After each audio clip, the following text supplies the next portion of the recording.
What's going on, everybody? C4 here today, and welcome to the top 10 things / hype video for the Philadelphia Eagles as I get ready to go to Arrowhead to take on the Kansas City Chiefs. This is my third time recording this because every other time it's gone 17 minutes because, surprise, surprise, I like to talk about the Eagles. But I'll try to make it shorter here to make it a little more digestible of a video.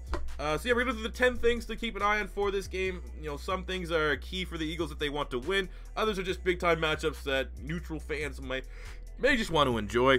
Number 10 is there's a new kicker in town, Jake Elliott, who he signed off the Bengals practice squad after they drafted him in the 5th round. You know, it's one of those things where I'm uncertain. As a kicker, you never really know with a kicker unless you saw the tryout and stuff like that. Only thing I can really say to summarize this kicking signing is I think it's better that he's playing on the road than playing at home, because I think if you play at home and you miss some kicks at the link, your confidence is going to be shot because the fans are going to absolutely rip on you. So I think it's less pressure, less anxiety playing on the road than it would be at the link. So hopefully he has a good game, and then when we play the Giants, maybe we give him a nice warm welcoming to what could be our kicker of the future. Please, the worst thing I saw was people signing Roberto Agholor. We should get Roberto Agholor as a second-round pick. No, that guy's a head case. Absolutely not. Going to number 9, there's no Ron Darby. So people have been asking me, you know, what's our cornerbacks going to look like? You know, very big battle right now, trying to stop the weapons on Kansas City. So here's my pick. I think you have Jalen Mills on one side, you got Patrick Robinson on the other. Robinson came in for Ron Darby against the Redskins, played pretty admirably. I didn't see anything bad. It was one of those things where I don't think he made a big play after he made his opening tackle when he first came in. But I'm fine with that. I'm fine with my corners not calling their name. It's like an offensive lineman. If you don't hear them being called, they're doing their job right. They're doing something right. And then I think the other thing is they're going to move Malcolm Jenkins inside to nickel, kind of what he did last year. And that means our safeties are going to be Rodney McLeod and Jalen Watkins. Not an ideal scenario, but I think that's what they're going to do. And Malcolm Jenkins is going to have a big game for us to win. Going to number 8 was Nelson Agholor a tease last week? Was he like that sexy silhouette behind the shower curtain, and then when you ripped it open, is it a hot chick? Is it Mia Malkova? Or is it a 45-year-old plumber named Gary? You know what I'm saying? Like, what Nelson Agholor? With the real Nelson Agholor, please stand up. Last week, 6 catches, 86 yards, and a touchdown. Very impressive. Is that going to be what else Nelson Agholor is going to be? Obviously, he's not going to put up that stat line every week, if he puts up that stat line every week, I don't know what I'll buy a Nelson Agholor jersey and I'll wear it in every face cam vid once I get my face cam stuff set up. That'll be my promise to make to you guys. But we don't need him to be that every week. We just need him to be a compliment guy, a guy that can get 4 to 6 catches a week. That's all we need you to do. No more stupid screen passes, Doug, please, to Nelson Agholor. I appreciate it, but you know, the dumbest thing I see in our fan base right now are people that, to justify their opinion that Agholor's a bust, they're disappointed when they see him do well. They're like, oh yeah, it's just one game, watch him suck and stuff like that. That's a terrible mentality to have. I've had my gripes with Nelson Agholor in the past, and I think they've been 1000% warranted. But then now that he may be able to turn the corner, now that we have other guys that can make plays and he's not relied upon, less mental, you know, we can focus just more on doing his job. I want him to do well. Who wants a first-round pick to remain a bust? Is beyond me. So hopefully he's hitting that 3rd-year walk, very similar to the career path of Jordy Nelson, and we'll see what happens. But he needs to have a big game. He has an opportunity to have a big game because number 7 is going to be the matchup of Alshon Jeffrey against Marcus Peters. Marcus Peters shadowed Chris Hogan against the Patriots, took him out. A lot of people thought Chris Hogan might have a big game with Edelman being out, with Amendola not playing in the second half. Marcus Peters said no. He's a beast at corner, and you'll figure, you know, unlike the corners that just stay on one side of the field, Marcus Peters will shadow your top wide receiver. So he's going to be on Alshon. And it sucks for Alshon. Alshon's coming in here, everyone high expectations, and then the first 3 weeks, he got Josh Norman, he got Marcus Peters, and the next week he's probably going to get Janoris Jenkins. But we brought him in to be a wide receiver 1, and a wide receiver 1, you know, it's a matchup. It's a matchup thing. You know, you figure it's going to be 50-50 between elite corners and elite wide receivers, but he needs to get his. And really, last week against the Redskins, he had Norman on the 2-point conversion. Outside of that, it was pretty evenly matched. So even if he just makes 1 or 2 more plays than Marcus Peters makes this week, I'll be happy. I'm not expecting much, but maybe once we get down in the red zone, and hopefully we've established a run at this point with LeGarrette Blount, hit a nice play-action pass, let Alshon, he's better, he's bigger, he's stronger than Marcus Peters. Let him just out-muscle him in the red zone, get him a nice little touchdown pass there. But that's a big-time matchup. I'm not expecting a big game from Alshon. To be honest, and if you have Alshon Jeffrey on your fantasy team, maybe look elsewhere this week. Number 6 is Zach Ertz and Darren Sproles should probably be the number 1 players in our game plan. There's no Eric Berry for the Kansas City Chiefs. Eric Berry might be the best safety in football. What happened last week when the Redskins were missing their best cover safety, Sua Craven? Zach Ertz put up 8 catches for 93 yards. A lot of those were on third down. Seemed like he was wide open every third down. That's the matchup right there. That is the big-time matchup. That is our Tyreek matchup. We're going to talk about Tyreek Hill. That's probably the biggest talking point about this game. But Zach Ertz is our Tyreek. If I'm the Chiefs, I'm saying, how do we stop Zach Ertz? We don't have Eric Berry. Ron Parker's not, the best matchup at all to cover a big guy like Zach Ertz. So what do we do? How do we stop that? And that is what we need. We need to have at least one of these matchups that cause them issues. And another thing that kind of goes with no Eric Berry goes back to the Alshon Marcus Peters kind of point. Is Marcus Peters one of the most aggressive corners in football? But now that he knows he doesn't have Eric Berry behind him, Papa Bear, he doesn't have that cover. Maybe he will play a little bit more timid. That could definitely any advantage we can get to try to go against a very good Kansas City Chiefs defense, we will. But I'm looking at Ertz have another big game. I'm looking at Darren Sproles to be much more involved in the game plan. Wasn't really too involved against Washington.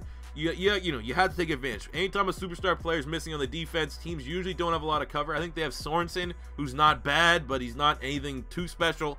I think that's a big-time matchup. I think Ertz is going to have another big week. Go number 5. It's Doug Peterson versus Andy Reid. Doug was under Andy. It's one of those things. Two coaches very familiar with each other. I think because that, in most cases, when two coaches are very familiar with each other, the games aren't really exciting. It's a lot of canceling each other out. But I guess a point for each. Doug, you need to have better play calling, bud. Sick and tired of these wide receiver screens that don't work. Yeah, probably 5 bad play calls against the Redskins. Just get rid of the screen passes. They never work. The only time that screen pass has worked with any form of consistency is Peyton Manning and Demaryius Thomas when they ran it in Denver. No, we don't have that. We don't have that chemistry right yet. Get rid of that. And when you look at Andy Reid, you're a Chief fan coming off maybe the best regular season victory the Chiefs have had in maybe a decade. If it's not the best, it's up there. It's debatably the best. You're running high. You're thinking, man, maybe we can. Maybe this is the year we can make a Super Bowl run. Okay, we've been here before in Philly with Andy Reid. We might have a Sometimes Philly might have played a team that we were supposed to get blown out by, and we blow them out. Or we played a good team and we made them look bad. So you're riding high. You're on top of the world. And then the next week, Andy Reid has the worst game plan you've ever seen, and you throw up a goose egg. And I think that would absolutely be the case here. So be prepared. It might not be. Andy Reid might have a great game. But for me, what I know with Andy Reid from countless years, 5-6 years I was an Eagle fan while Andy Reid was the coach. For every good game, he can have an equally horrendously bad game. So looking at the matchup, I can just see Andy Reid just not throwing screen passes to Kareem Hunt, not getting Kareem Hunt involved in the pass game. I don't know why. It worked really good against New England, but for some reason he does that, or he'll ban the run completely. Yada yada yada. Just be prepared for Andy Reid to throw up a goose egg, because that is what he's done in the past. Terrible clock management, that's the gimme. But both these guys kind of struggle with that. Go number 4. Carson Wentz is a effing savage. See, I'm not swearing anymore because I don't want my videos to get demonetized. Nelson Agholor said that. It was the big quote, the big buzz quote of the week after that really good Carson Wentz scramble to find Agholor on the long touchdown. We need Wentz to be a savage. There's no other way about it. This is Wentz's team now, and we're gonna ride and die. No matter what our defense does, no matter what our run game can do, it's gonna ride and die on Carson Wentz. He needs to be able to audible out of Doug Peterson's terrible play calling.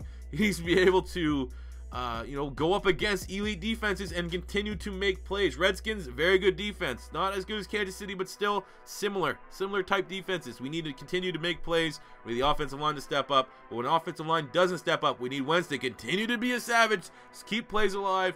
Keep his eyes downfield. Find Ertz. Find Agholor. Find Alshon. Find Torrey Smith. Whomever. But we need Wentz to have a big game. Obvious. Probably doesn't need to be said. But, I more so want to give daps because that's my quarterback.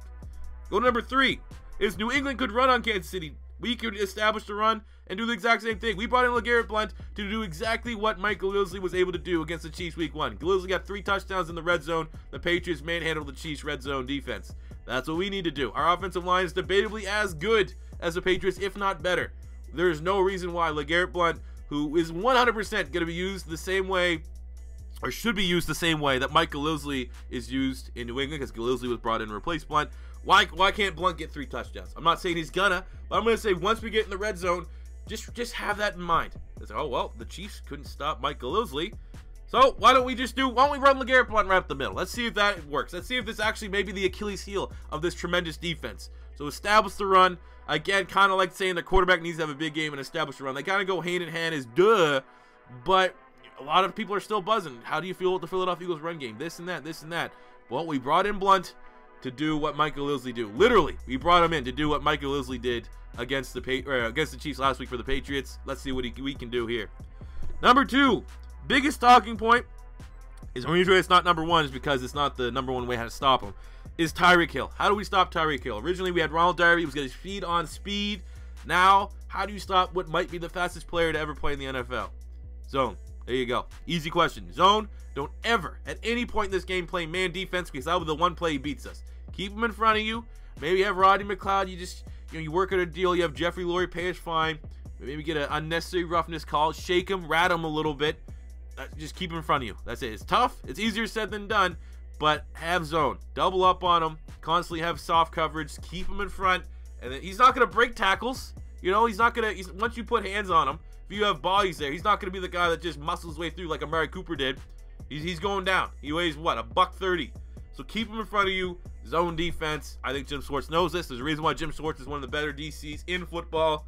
We'll be fine if we play zone. Not fine. He'll probably get a play or two. But he won't take over the game if you keep him in zone and everyone has their man and does their job. Bill Belichick. That didn't work out well for the Patriots. The number 1 point is to put pressure on Alex Smith, but not by blitzing. Our front 4 needs to get there because our linebackers, we can't be left exposed. We can't be left exposed by bringing Hicks, Bradham, Kendricks, any of these guys on blitzes because we need those guys to cover the Travis Kelce's, cover the Kareem Hunts at the backfield. So we have to get pressure with the front 4. I believe our front 4 can do that. We were just living in the backfield against the Redskins, hitting Kirk Cousins on every single play. There should be no difference. The Chiefs line is worse than the Redskins line, and we were butchering the Redskins line. So that's the number 1 point. More so than just playing zone and keeping Tyreek in check. The number 1 way for the Philadelphia Eagles to win this game, the big talking point, if the Philadelphia Eagles win, is that our front 4 took over that game. We flustered Alex Smith. We were aware that he could run the ball.